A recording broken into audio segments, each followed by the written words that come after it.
បាទសួស្តីជាងកង្ហាលទាំងអស់គ្នាបាទវីដេអូហ្នឹងគឺខ្ញុំបាទរៀបចំអីវ៉ាន់ឲ្យមួយទៀតហើយបាទ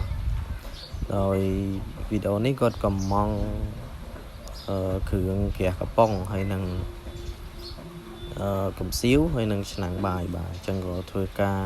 រៀបចំជូនគាត់បាទវិចចប់អញ្ចឹងទៅហើយយើងមើលឆាតរបស់គាត់ថាតើគាត់យកអីខ្លះអញ្ចឹងយើងក៏ធ្វើការរៀបចំទៅតាមហ្នឹងបន្ទាប់មកយើងក៏ធ្វើការសរសេរជាវិក័យប័ត្រផ្ញើជូនគាត់ដើម្បីសរុបទឹកប្រាក់អស់ប៉ុន្មានអញ្ចឹងអញ្ចឹងពេលដែលយើងរៀបចំហើយយើងពិនិត្យវិក័យប័ត្រត្រឹមត្រូវហើយយើងក៏ធ្វើការវេចខ្ចប់ហើយទៅសេទីតាំងបិទទៅហើយយើងផ្ញើ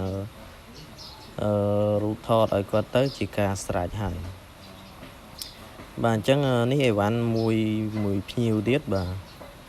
ហើយគាត់យកបដូររបស់ហាត់តារីហើយនឹងវូលៀនអាំងមាន់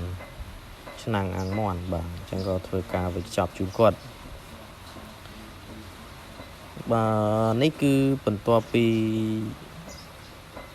យប់មិញបាទនេះយប់មិញនេះព្រឹកឡើងអញ្ចឹងក៏ធ្វើការវាស់ដុំភ្លើងជូនមួយម្នាក់ទៀតបាទចំនួន10គ្រាប់ហើយនឹងដុំហាត់តារីហ្នឹងចំនួន1គ្រាប់ដោយដុំហាត់តារីហ្នឹងគឺគាត់ឲ្យខ្ញុំរុំបាទគាត់ឲ្យខ្ញុំរុំអញ្ចឹងទៅគាត់យកដុំបោះកង្ហាលចិនហ្នឹងថែម10ទៀតអញ្ចឹងទាំងអស់វា11គ្រាប់ហើយគាត់ក៏យកបដូររេហាត់តារីផងដែរបាទបន្លាស់រេខាងក្រោយហ្នឹង10គ្រាប់ដែរអញ្ចឹងធ្វើការវាស់អាណាល្អគឺផ្ញើឲ្យមួយហើយ